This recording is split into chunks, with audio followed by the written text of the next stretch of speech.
శుభోదయం. జీవనజ్యోతి కార్యక్రమానికి స్వాగతం.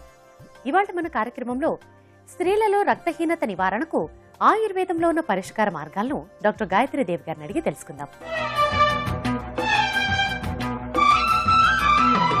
డాక్టర్ గారు నమస్తే అండి. నమస్కారం అమ్మా. డాక్టర్ గారు, ఇవాళ మన కార్యక్రమంలో స్త్రీలలో రక్తహీనత నివారణకు ఆయుర్వేదంలో ఉన్న పరిష్కార మార్గాల గురించి మాట్లాడుకుందాం. ముఖ్యంగా చెప్పాలంటే స్త్రీ ఆరోగ్యం కుటుంబానికి ఎంతగానో అవసరం. అయితే ఈ మధ్యకాలంలో మనం చూసినట్లయితే స్త్రీలలో చాలా మందికి ఈ రక్తహీనత కనిపిస్తుంది. అసలు ఇలా స్త్రీలలో రక్తహీనతకి కారణాలు ఏమిటో ముందుగా వివరిస్తారండి? అలాగేనమ్మా. రక్తహీనత స్త్రీలలో ఎక్కువ. మామూలుగా మనం స్టాటిస్టిక్స్ చూసినా కూడా మగవాళ్ళలో కంటే కూడా ఆడవాళ్ళలో ఈ రక్తహీనత అనేటువంటిది ఎక్కువగా ఉంటుంది. అందుకు కారణం కూడా ఏంటంటే, ఒకటి ఆహారం విషయంలో స్త్రీలు కొంచెం శ్రద్ధ తీసుకోకపోవడం ఒక కారణం.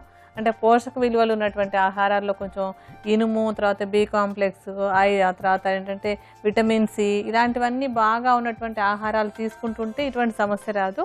అయితే చాలామంది స్త్రీలకు ఉన్నటువంటి ఒక లక్షణం ఏంటంటే, మిగిలిన అందరికీ చక్కగా పోషక విలువలు ఉన్నటువంటి ఆహారాలన్నీ పెట్టి తనకి తాను అంటే ఆ శ్రద్ధ తీసుకోకుండా ఏదో ఉన్నదేదో తినేసేటటువంటి అలవాటు చాలా మందిలో ఉంటుంది. ఆ కారణంగా కూడా ఈ రక్తహీనత అనేది ఒకటి ఉంటుంది. అలాగే దాంతోపాటుగా ఇంకొకటి ఏంటంటే, శారీరకంగా కూడా కొంచెం రక్తస్రావం అది ఎక్కువగా ఉండటం అనేటువంటి స్త్రీలలో రకరకాల స్టేజెస్లో జరుగుతూ ఉంటుంది. అందులో ఏంటంటే, ఇప్పుడు బహిష్టు సమయంలో కొంచెం ఎక్కువగా రక్తస్రావం అది అవుతూ ఉండటం, అలాంటి రక్తస్రావం ఎక్కువగా ఉన్నటువంటి వాళ్ళలో కొంచెం ఎనీమియా అంటే రక్తహీనత వచ్చేందుకు అవకాశం ఉంటుంది. అలాగే ప్రసవించినప్పుడు స్త్రీలో కొంచెం రక్తస్రావం అది జరుగుతుంది, రక్తం అది పోతూ ఉంటుంది.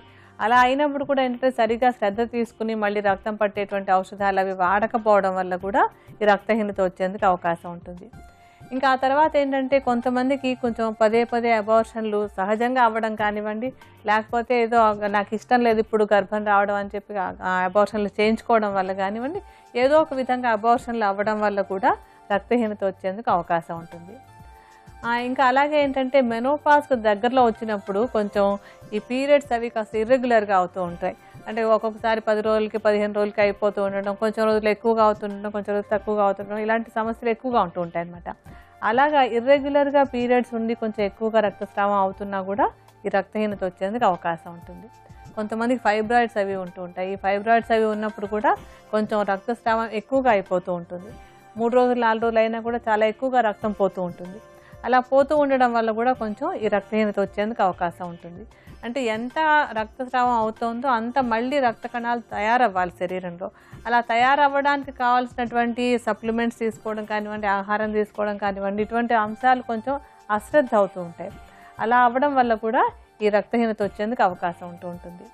అలాగే డెలివరీ అయిన తర్వాత బిడ్డకి తల్లి పాలు ఇస్తూ ఉంటుంది. ఆ పాలు ఇస్తున్నప్పుడు ఏమంటుంది, మామూలుగా ప్రెగ్నెంట్గా ఉన్నప్పుడు అంటే గర్భవతిగా ఉన్నన్నాళ్ళు చాలా శ్రద్ధగా మందులు అవి వాడతారు. ఐరన్ కానివ్వండి, కాల్షియం కానివ్వండి అన్నీ చక్కగా వేసుకుంటారు.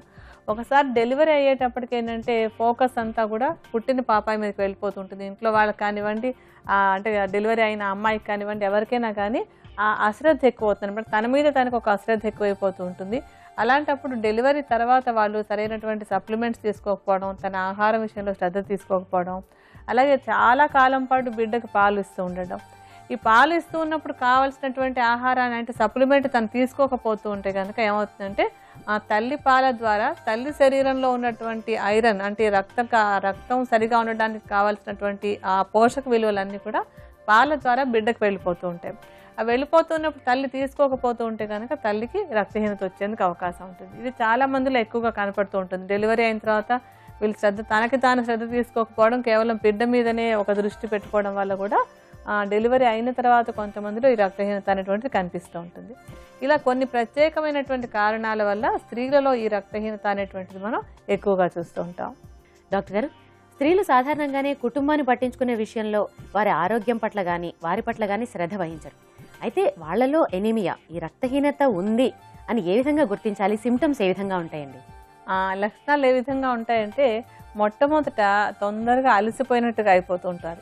కొంచెం పని చేసేటప్పటికి అలసట వచ్చేస్తూ ఉంటుంది. అంటే ఏదోలే దాన్ని నిర్లక్ష్యం చేస్తుంటారు. చాలామందికి మనకి నీరసం వస్తూ ఉంటుంది కదా అని ఒక నిర్లక్ష్య ధోరణి కూడా ఉంటుంది కదా. తొందరగా అలసిపోవడం అనేటువంటిది ఎనీమియా ఉన్నప్పుడు కలిగేటువంటి మొట్టమొదటి లక్షణం. అలాగే కాస్త పాలిపోయినట్టుగా కనపడడం, పాలిపోయినట్టుగా అంటే ఏదో కొంచెం రంగు వచ్చారు అన్నట్టుగా అనిపిస్తూ ఉంటుంది, కాస్త తెల్లబడ్డారేమో అనుకుంటూ ఉంటారు. మామూలుగా ఎప్పుడు ఉండేటువంటి చర్మపు రంగు కంటే కొంచెం ఎక్కువగా తెల్లగా అయిపోయినట్టు కనపడుతుంటే కనుక అది ఆరోగ్యకరంగా అయిందా అనారోగ్యకరంగా అయిందా అనేటువంటిది ఒక దృష్టి పెట్టుకోవాలన్నమాట. అంటే చర్మపు రంగు కానీ, లేకపోతే కళ్ళు కానీ, పెదవులు కానీ, గోళ్ళు కానీ కొంచెం పారిపోయినట్టుగా తెల్లబడ్డట్టుగా కనపడటం అనేటువంటిది ఒక లక్షణంగా ఉంటూ ఉంటుంది. అలాగే ఇంకా ఏంటంటే కొంచెం పని చేసినా, కాస్త 4 అడుగులు వేసినా ఆయాసంగా అనిపించటం. ఎందుకు ఇలా ఆయాసంగా అనిపిస్తుందంటే మనకి శరీరానికి కావాల్సినటువంటి ఆక్సిజన్ అంతా కూడా మన రక్త కణాలు, ఎర్ర రక్త కణాల ద్వారా వెళ్తూ ఉంటుంది. ఎప్పుడైతే రక్తహీనత ఉంటుందో సరిపోయినంత ఎర్ర రక్త కణాలు, హిమోగ్లోబిన్ అది లేకపోవటం వల్ల ఆక్సిజన్ సరఫరా కొంచెం ఇబ్బందికరంగా అంటే తక్కువగా జరుగుతూ ఉంటుంది. అలాంటప్పుడు ఏంటంటే ఆక్సిజన్ తక్కువ అవటం వల్ల తొందరగా ఆయాసం అనిపిస్తూ ఉంటుంది. అలా కొంచెం నడిచినా సరే ఆయాసంగా ఉండడం, కొంచెం పని చేసినా సరే ఆయాసంగా ఉండటం అనేటువంటిది కనిపిస్తే కూడా కొంచెం సందేహం కలగాలన్నమాట. ఏదైనా రక్తహీనత ఉందా అనేటువంటిది గమనించుకోవాలి. ఇంకా తర్వాత ఏంటంటే రక్తహీనత ఉన్నప్పుడు తొందరగా ఇన్ఫెక్షన్లు అవి ఎక్కువగా వచ్చేస్తూ ఉంటాయి. అంటే రోగనిరోధక శక్తి తగ్గడం అనేటువంటిది రక్తహీనతలో ఒక లక్షణంగా ఉంటుంది. అందువల్ల ఏంటంటే వీళ్ళకి తొందరగా ఇన్ఫెక్షన్లు రావడం, ఏదో జ్వరాలు రావడం, చిన్న చిన్న సమస్యలు అవి కూడా కొంచెం ఎక్కువగా వస్తూ ఉంటాయి. ఇలాంటివి ఏవైనా కనిపించినప్పుడు రక్తహీనత ఉందా అనేటువంటి సందేహం కలగాలన్నమాట. అలాగే ఈ రక్తహీనత కొంచెం ఎక్కువగా ఉన్నట్టయితే కనుక నెల నెల కరెక్ట్గా రావాల్సినటువంటి బహిష్టు ఆలస్యం కావడం కానీ, లేకపోతే ఆ బహిష్టు సమయంలో అవ్వాల్సినటువంటి ఆ స్రావం సరిగా అవ్వకుండా తక్కువగా అవుతుండడం, బాగా తక్కువగా అవుతుండడం కానీ జరిగినట్టయితే కూడా కొంచెం రక్తహీనత ఉందేమో అనేటువంటి సందేహం కలగాలన్నమాట. డాక్టర్ గారు, మరి స్త్రీలలో రక్తహీనత సమస్యని అధిగమించాలి అంటే ఆహారం విషయంలో ఎటువంటి శ్రద్ధ వహించాలండి? ఆహారం విషయంలో ఏంటంటే మనకి రక్తహీనత రాకుండా చక్కగా సరిపోయినంత రక్త కణాలు ఉండాలి అంటే కనుక మనకి ఇనుము సరిగా ఉండాలి. అంటే తీసుకునేటువంటి ఆహారంలో ఐరన్ కంటెంట్ ఎక్కువగా ఉండాలి. అలాగే మనకేంటంటే బి కాంప్లెక్స్ అంటాం, బి కాంప్లెక్స్లో కూడా ఫోలిక్ యాసిడ్ అనేటువంటిది ఒకటి ఉంటుందన్నమాట. అంటే 12 రకాల బి కాంప్లెక్స్ విటమిన్లలో ఒకటి ఫోలిక్ యాసిడ్. ఈ ఫోలిక్ యాసిడ్ అనేటువంటిది సరిపోయినంతగా మనకి ఆహారం ద్వారా అందాలి. అలాగే విటమిన్ సి కూడా సరిపోయినంతగా ఉండాలి. ఇవన్నీ సరిపోయినంతగా ఉండి జీర్ణశక్తి మళ్ళీ బాగుండాలి. ఇవన్నీ ఆహారంలో తీసుకుంటే సరిపోదు, ఆ తీసుకున్నటువంటిది అరగాలి, ఒంటికి వంట పట్టాలి. అందుకని జీర్ణశక్తి కూడా బాగా ఉండాలి. అలాగే కడుపులో ఏదైనా ఇతర ఇన్ఫెక్షన్లు, పాములు అలాంటివి ఏమీ లేకుండా చూసుకోవాలి. ఇలా అన్నీ కరెక్ట్గా ఉన్నప్పుడు ఏంటంటే సరైనటువంటి ఆహారం తీసుకోవడం, ఆ తీసుకున్నది బాగా అరిగి మళ్ళీ శరీరానికి వంట పట్టడం జరిగినట్టయితే కనుక ఈ రక్తహీనత రాకుండా ఉండేందుకు అవకాశం ఉంటుంది. అయితే మరి ఇప్పుడు మనం అనుకున్నటువంటి ఈ పోషక విలువలన్నీ ఎటువంటి ఆహారాల్లో ఉన్నాయి కూడా మనం చెప్పుకుంటాం. ఇప్పుడు ఐరన్ కానీ, బి కాంప్లెక్స్ కానీ, లేకపోతే విటమిన్ సి కానీ ఇవన్నీ కూడా ఏంటంటే మనం తీసుకునేటువంటి ఆహార పదార్థాల్లోనే చక్కగా అందుతూ ఉంటాయి. అందులో మనం మొట్టమొదటి చెప్పుకోవాల్సినటువంటిది ఏంటంటే ఉసిరికాయ విటమిన్ సి చాలా ఎక్కువగా ఉంటుంది. అంటే మన ఐరన్ తీసుకున్నప్పుడు ఆహారంలో తీసుకున్నా సరే అది బాగా శరీరానికి వంట పట్టాలంటే విటమిన్ సి చాలా ముఖ్యమైనటువంటిది. అందుకని ఉసిరి పచ్చడి తీసుకోవడం కానీ, ఉసిరి రసాన్ని తీసుకోవడం కానీ, చూర్ణంగా తీసుకోవడం కానీ, ఆహారంలో ఏదో ఒక విధంగా ఉసిరిని తీసుకుంటూ ఉండడం కానీ చేస్తున్నట్టయితే మంచి విటమిన్ సి మనకు వస్తూ ఉంటుంది. అలాగే రకరకాల పళ్ళు అన్నింట్లలోనూ కూడా విటమిన్ సి బాగుంటుంది. ముఖ్యంగా అనాస పండులో విటమిన్ సి చాలా ఎక్కువగా ఉంటుంది. అలాగే కమలా పండు, బత్తాయి పండు వీటిలో కూడా విటమిన్ సి బాగా వస్తుంది. ఇంకా ఏంటంటే మనకి ఆకుకూరలు అన్నింటిలోనూ కూడా ఇనుము చాలా బాగా ఉంటుంది. కొన్ని పళ్ళల్లోనూ ఉంటుంది, అలాగే ఆకుకూరలు అన్నింటిలోనూ కూడా ఇనుము బాగా దొరుకుతుంది కనుక నిత్యం ఆకుకూరలు తీసుకుంటూ ఉండడం కూడా ఎనీమియా రాకుండా ఉండేందుకు తోడ్పడుతుంది. అయితే ఆకుకూరలు తీసుకోమన్నా బాగా గంటల తరబడి ఉడకపెట్టడం అనేటువంటిది కొంతమందికి అలవాటు. ఏదో పులుసు వండుకుంటుంటే అలా పొయ్యి మీద పెట్టి ఉంచేసి ఉడకనిస్తూనే ఉంటారు, మంచి రుచి రావాలి అనుకుంటూ. అలా విపరీతంగా ఉడకడం వల్ల ఏమవుతుందంటే అందులో ఉండేటువంటి పోషక విలువలన్నీ పోతూ ఉంటాయి. అలా ఎక్కువసేపు ఉడకబెట్టడం కాకుండా తగినంతసేపు ఉడకబెట్టుకుని తీసుకుంటున్నట్టయితే కనుక పోషక విలువలు పోకుండా ఉంటాయి. అలాగే మరొకటి ఏంటంటే కొంతమందికి కొంచెం ఆ కూర అవన్నీ ఉడకబెట్టేసి ఆ నీళ్ళన్నీ వార్చి తీసేసి కూర ముక్కలు మళ్ళీ పెట్టుకుంటూ ఉంటారు. అలా ఈ ఉడకబెట్టి నీళ్ళను కనుక తీసేస్తున్నట్టయితే అందులో కూడా మనకి పోషక విలువలన్నీ బయటకు వెళ్ళిపోతుంటాయి. అందుకని అలా చేయకుండా తగినంత నీటిని మాత్రమే వేసుకొని ఆ నీరంతా బయట పోసేలాగా అవసరం లేకుండా సరిపోయినంత నీటితో సరిపోయినంతసేపు మాత్రమే ఉడకబెట్టుకున్నట్టయితే కనుక మనకి పోషక విలువలన్నీ బాగా అందుతాయి. అలాగే ఇంకా కూరల్లో అంటే కాయగూరలో మనకి తీసుకునేటువంటి వాటిలో ఏంటంటే టొమాటోలు, బీట్రూట్లు, క్యారెట్ ఇలాంటి వాటిలలో కూడా మనకి ఈ విటమిన్ సి బాగానే ఉంటుంది, అలాగే ఇనుము శాతం చాలా ఎక్కువగా ఉంటుంది. ఆకుకూరల్లో కూడా పాలకూరలో ఇనుము బాగా ఉంటుంది. అందుకని ఇటువంటివన్నీ రోజు తీసుకుంటూ ఉండాలి. అలాగే మాంసాహారం తీసుకునేటువంటి వాళ్ళు కూడా కొంతవరకు మాంసాహారం తీసుకోవడం ద్వారా కూడా ఈ రక్తహీనత లేకుండా ఉండేందుకు అవకాశం ఉంటుంది. పాలు, మజ్జిగ వీటిని కూడా బాగా తీసుకుంటూ ఉండాలి. వీటి ద్వారా కూడా విటమిన్ బి కాంప్లెక్స్ అది బాగా శరీరానికి అందుతుంది. ఇలా ఈ ఆహార పదార్థాలన్నీ సరిగా తీసుకుంటూ జీర్ణశక్తి బాగా ఉందా లేదా అని కూడా గమనించుకోవాలి. ఏ కారణంగా అయినా అజీర్ణం లాంటిది అది ఉన్నట్టయితే కనుక దాన్ని కూడా సరి చేసుకున్నట్టయితే ఈ రక్తహీనత రాకుండా ఉండేందుకు అవకాశం ఉంటుంది. డాక్టర్ గారు, స్త్రీలలో రక్తహీనత నివారణకు ఉపకరించే ఆయుర్వేద ఔషధాన్ని ఏ విధంగా తయారు చేసుకోవాలో, దానిని ఏ విధంగా ఉపయోగించుకోవాలో వివరిస్తారా అండి? స్త్రీలలో ఈ రక్తహీనత సమస్యను తగ్గించుకోవడానికి మనం ఒక మాత్రలు తయారు చేసుకుందాం. ఈ మాత్రలు తయారు చేసుకోవడానికి మనకు కావాల్సినటువంటి మొట్టమొదటి మూలిక ఏంటంటే ఉసిరి.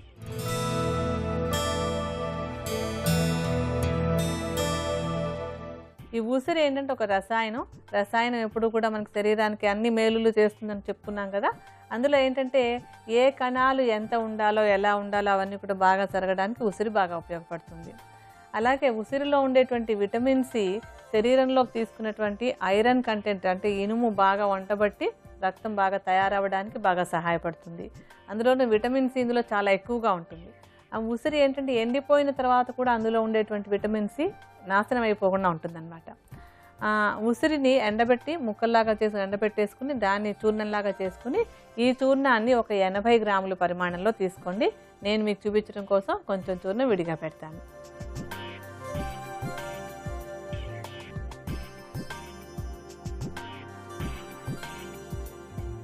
ఆ తర్వాత మనం లోహ భస్మాన్ని తీసుకోవాలి.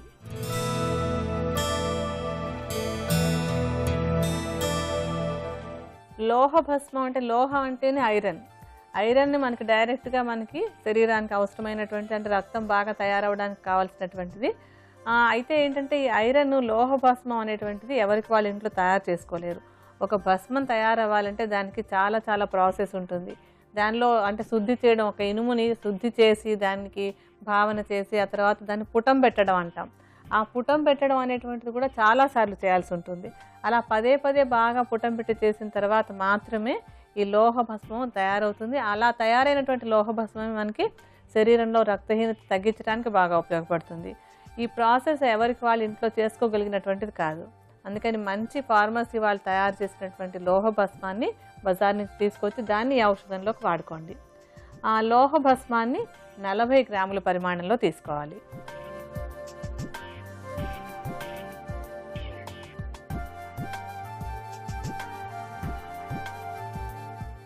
ఈ ఔషధం తయారీకి మనకు మొత్తం 3 కావాలి మూలికలు. ఆ మూడోది ఏంటంటే యష్టి మధు.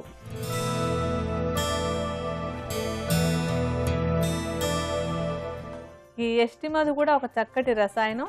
అలాగే ఇందాక మనం చెప్పినటువంటి ఏంటంటే విటమిన్ సి తర్వాత ఐరన్ ఇవన్నీ కూడా శరీరానికి బాగా వంట పట్టేలాగా అవి బాగా అరిగి అంటే కణాలు కావాల్సినట్టుగా తయారవ్వడానికి కూడా ఈ రసాయనంగా ఉండేటువంటి యష్టి మధు బాగా సహాయపడుతుంది. అలాగే కొంతమందికి ఏంటంటే ఐరన్ టానిక్ అది ఇచ్చినప్పుడు కొంచెం కడుపులో ఒక అనీజినెస్ అది ఉంటుంది. అటువంటి ఇబ్బంది కూడా లేకుండా ఉండడానికి యష్టి మధు బాగా సహాయపడుతుంది. యష్టి మధు చూర్ణాన్ని ఒక 20 గ్రాముల పరిమాణంలో తీసుకోండి. ఈ ఔషధం తయారీకి కావాల్సినటువంటి 3 మూలికల చూర్ణాలను ఇప్పుడు బాగా కలుపుకుందాం.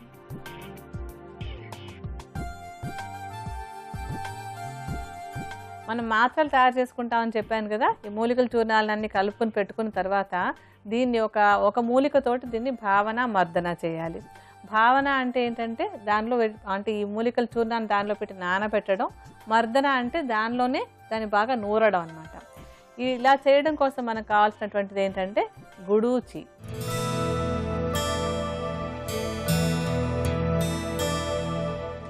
గుడూచి అంటే తిప్పతీగ రసాన్ని కనుక సంపాదించుకోగలిగినట్టయితే అంటే తాజాగా తిప్పతీగను తెచ్చుకోగలిగినట్టయితే కనుక శ్రేష్టమైనటువంటి ఫలితాలు కలుగుతాయి. అయితే అందరికీ ఇది అందుబాటులో ఉండదు, అన్ని ఊళ్ళలోనూ మనకు దొరకదు కనుక అలాంటప్పుడు ఏంటంటే తిప్పతీగని ఎండబెట్టినటువంటి దాన్ని తీసుకొచ్చి దాంతో కషాయం తయారు చేసుకోవచ్చు. అవకాశం ఉన్న వాళ్ళు రసం తీసుకోండి, లేని వాళ్ళు కషాయం తయారు చేసుకుందుకు ఏంటంటే ఒక భాగం తిప్పతీగని తీసుకున్నట్టయితే కనుక దాన్ని పెద్దగా మెత్తగా చూర్ణంలా చేయక్కర్లేదు, ముక్కలుగా చేసుకుంటే సరిపోతుంది. దానికి ఒక 8 రెట్ల నీటిని కలిపి 4వ వంతు మిగిలేంత వరకు బాగా మరిగించుకుని ఒక కషాయం తయారు చేసుకోండి. కషాయం తయారైన తర్వాత వడపోసేసి ఆ వడపోసినటువంటి కషాయాన్ని తీసుకోవాలి. రసాన్ని కానీ కషాయాన్ని కానీ దేన్నైనా సరే మనం ఇందాక తీసుకున్నటువంటి ఔషధ చూర్ణాలు బాగా మునిగేంత పరిమాణంలో తీసుకుని ఈ చూర్ణంలో కలుపుకోవాలి.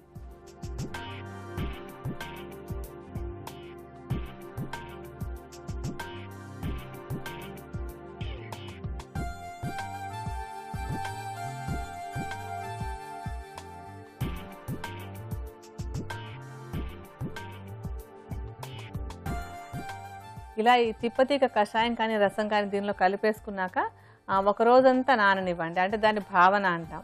నానిన తర్వాత మన్నాడు ఉదయమే దీన్ని బాగా నూరాలి. నూరేటప్పటికి ఏంటంటే ద్రవ పదార్థం అంతా బాగా ఎగిరి కొంచెం చిక్కగా తయారవుతూ ఉంటుంది. మళ్ళీ ఇంకొకసారి దానిలో ఈ కషాయాన్ని కానీ రసాన్ని కలుపుతుండాలి. ఆ కలిపి మళ్ళీ నూరుతూ ఉండాలి. ఇలా ఈ విధంగా ఏంటంటే 7 రోజుల పాటు భావన మర్దన అలా చేస్తూ ఉండాలి. అలా చేశాక 7వ రోజున బాగా నూరి అది మాత్ర కట్టుకొచ్చేంత వరకు బాగా నూరుకుని శనగబద్దంత పరిమాణంలో దీన్ని మాత్రలా తయారు చేసుకోవాలి. ఇలా ఎందుకు చేస్తామంటే ఇంత ప్రాసెస్ అంతా బాగా చేసినప్పుడు శరీరంలో ఈ ఇనుము వల్ల వచ్చేటువంటి అంటే ఎసిడిటీ లాంటి ప్రాబ్లమ్స్, కాన్స్టిపేషన్ ప్రాబ్లమ్స్ వస్తూ ఉంటాయి కొంతమందికి. అటువంటి ఇబ్బందులు ఏమీ రాకుండా తీసుకున్నటువంటి ఔషధం శరీరానికి బాగా వంటపడుతుంది. ఇలా శనగబద్దంత పరిమాణంలో చేసుకున్నటువంటి ఈ మాత్రల్ని ఉదయం ఒక 2, రాత్రి ఒక 2 ఆహారం తీసుకున్న తర్వాత తీసుకుంటూ ఉండాలి. ఈ విధంగా వాడుకుంటున్నట్టయితే కనుక రక్తహీనత సమస్యని బాగా తగ్గించుకోవచ్చు. స్త్రీలలో రక్తహీనత సమస్య నివారణకు ఉపకరించే ఆయుర్వేద ఔషధం తయారీ విధానం మరొక్కసారి చూద్దాం. ఉసిరి చూర్ణం 80 గ్రాములు, లోహ భస్మం 40 గ్రాములు, ఎస్టిమధు చూర్ణం 20 గ్రాముల చొప్పున తీసుకుని ఈ చూర్ణాలన్నిటినీ బాగా కలుపుకొని ఈ చూర్ణాల మిశ్రమాన్ని గుడూచి కషాయంలో కలుపుకొని 7 రోజుల పాటు భావన మర్దన చేసి 7వ రోజు శనగగింజ పరిమాణంలో మాత్రలుగా చేసుకుని భద్రపరచుకోవాలి. ఉపయోగించుకోవడానికి ప్రతిరోజు ఉదయం సాయంత్రం 2 మాత్రల చొప్పున ఆహారం తర్వాత వేసుకోవాలి. స్త్రీలలో రక్తహీనత సమస్య నివారణకు ఉపకరించే ఆయుర్వేద ఔషధం తయారీ విధానం, దానిని ఉపయోగించే విధానం కూడా తెలుసుకున్నాం కదా. మరిప్పుడు జీర్ణ మండలానికి ఇన్ఫెక్షన్ రాకుండా ఉండేందుకు చక్కటి గృహౌషధం అడిగి తెలుసుకుందాం.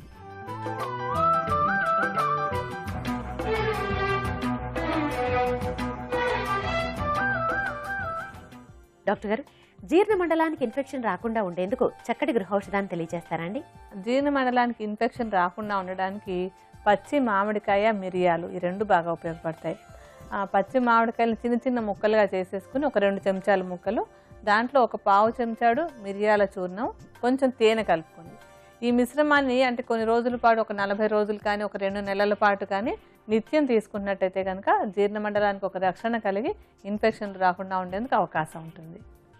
స్త్రీలలో రక్తహీనత సమస్య నివారణకు యోగాలో ఉన్న పరిష్కార మార్గాలను యోగ బ్రహ్మ శ్రీ దండు సత్యనారాయణ రాజు గారు చేసి చూపిస్తారు. మనము చూద్దాం.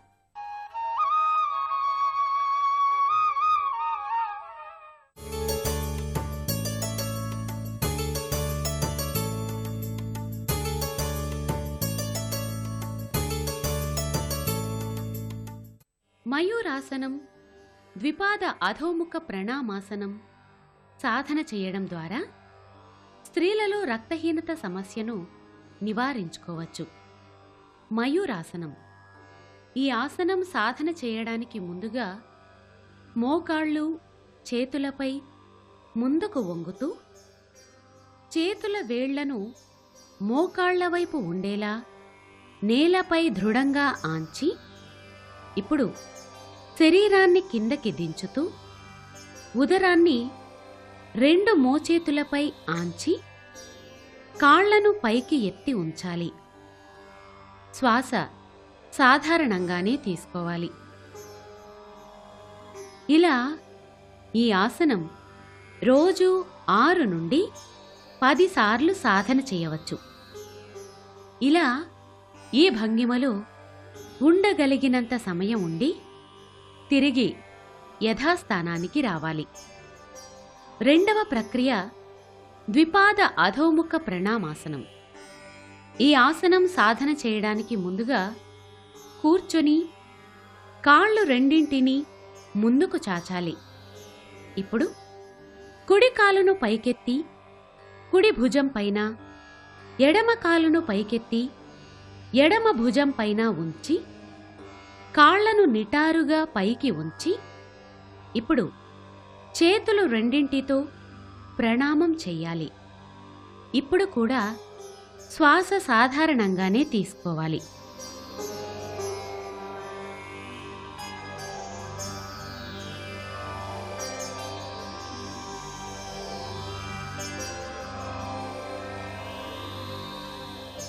ఇలా ఈ ఆసనం కూడా రోజు 6 నుండి 10 సార్లు సాధన చేయవచ్చు. ఇలా ఈ భంగిమలో కూడా ఉండగలిగినంత సమయం ఉండి యథాస్థానానికి రావాలి. ఈ విధంగా మయూరాసనం, ద్విపాద అధోముఖ ప్రణామాసనం సాధన చేయడం ద్వారా మూలాధార చక్రం ఉత్తేజితమై అక్కడి అపాన వాయువులు నశించి కాలేయంపై ఒత్తిడి కలిగి రక్త ప్రసరణ సక్రమమై స్త్రీలలో రక్తహీనత సమస్య నివారించబడుతుంది. ఈ ప్రక్రియల తర్వాత ప్రాణాయామం, ధ్యానం చేసి అమృత తుల్యాసనం వేయడం ద్వారా శరీరంలోని అన్ని అవయవాలకు విశ్రాంతి లభిస్తుంది. స్త్రీలలో రక్తహీనత సమస్య నివారణకు ఉపకరించే యోగా ప్రక్రియలేటో తెలుసుకున్నాం కదా. మరిప్పుడు జ్వరంలో నోరు ఎండిపోకుండా ఉండేందుకు చక్కటి చిట్కా అడిగి తెలుసుకుందాం.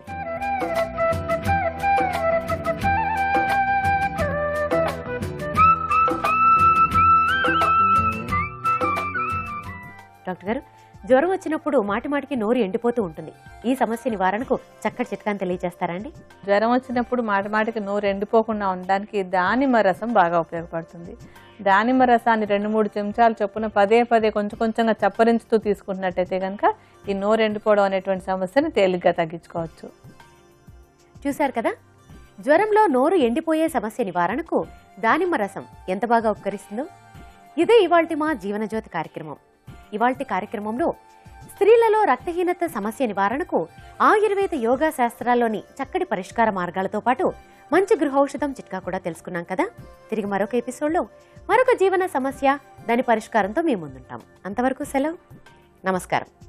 నమస్కారం.